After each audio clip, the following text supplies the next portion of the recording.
Sam, a terminally ill cancer patient living in a New York hospice with her cat Frodo, leads a bleak life. Her nurse, Reuben, persuades her to join a group outing to a marionette show in Manhattan. At the packed theater, Henry is among the audience.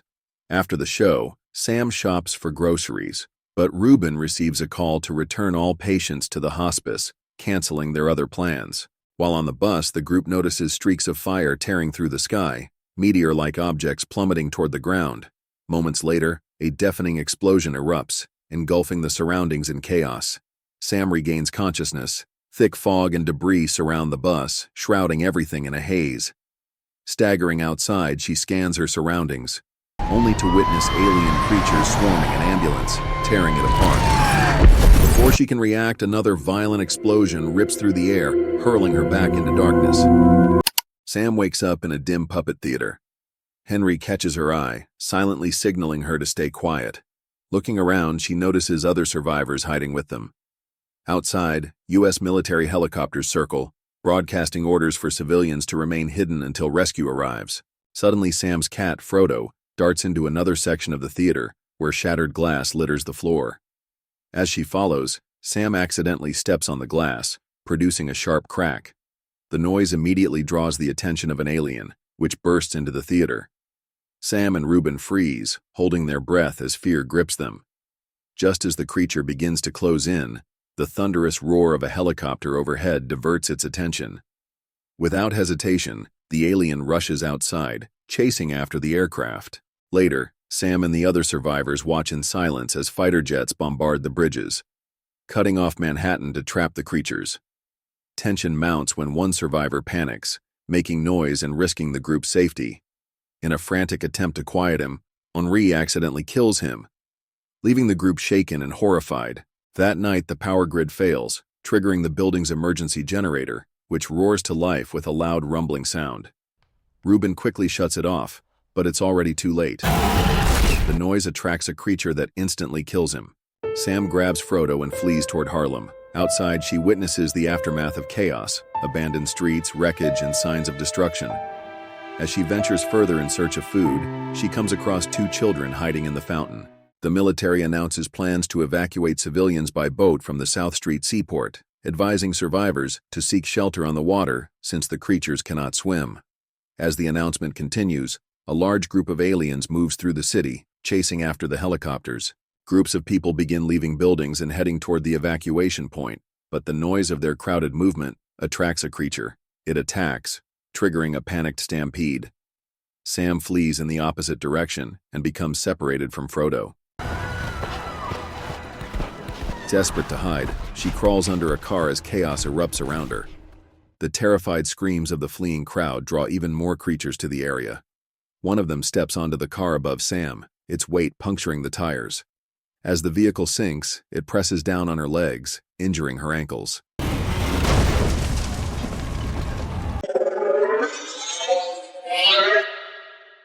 Eric, an English law student, escapes from a flooded subway station and stumbles upon Frodo the cat. The feline leads him back to Sam.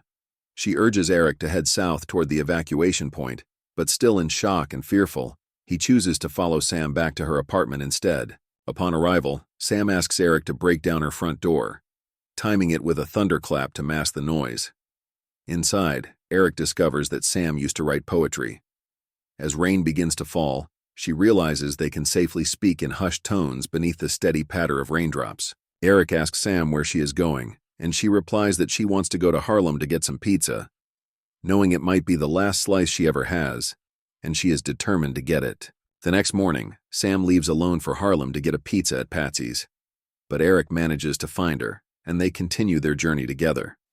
Sam accidentally alerts the creatures, forcing them to flee into a flooded subway. With no other way out, the pair is forced to wade through the deep waters.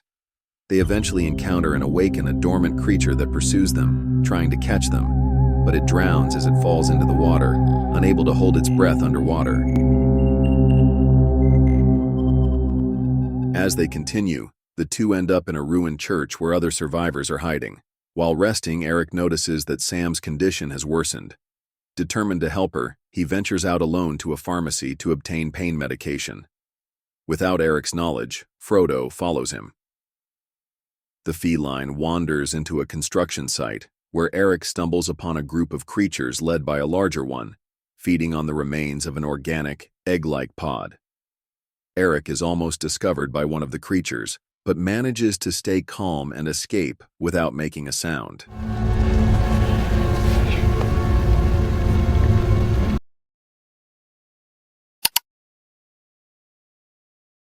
Back at the church, Sam's health has deteriorated. She reminisces about her childhood, sharing how she used to watch her late father perform jazz at a club in Harlem, and afterward, they would get pizza at Patsy's. It was a cherished tradition she hoped to relive one day. Determined to honor her wish, Eric decides to take her to Harlem. They left the church early in the morning, the quiet streets bringing them a sense of calm. When they reached Patsy's, they found it burned down. Sam, overcome with sadness, let tears fall down her face. Eric suggested they visit the bar where her late father used to play the piano.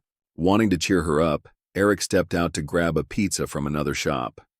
They ate, drank, and shared a small moment of peace as Eric entertained her with a magic card trick. Later, Sam gave Eric her sweater, a quiet sign that she had come to accept her fate and was grateful to him for fulfilling her wish. Eric and Sam spotted a boat on the river, filled with survivors fleeing Manhattan. Sam saw it as their chance to escape. As they prepared to leave together, creatures began gathering along the shore. Sam handed Frodo to Eric, entrusting him with the cat's safety, and ran toward the nearby cars. She smashed car windows, setting off alarms to draw the creatures away from the coastline. On the boat, Henry noticed the commotion and realized someone had triggered the alarms to distract the creatures.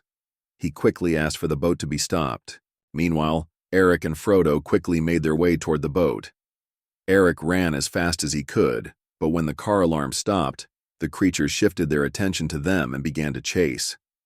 Summoning all his strength, Eric leapt into the water, narrowly escaping the creatures. While in the water, Sam and Eric exchanged one last look. Once aboard the boat, Eric found a note tucked inside his jacket. Written by Sam, it asked him to take care of Frodo and thanked him for reminding her to truly live.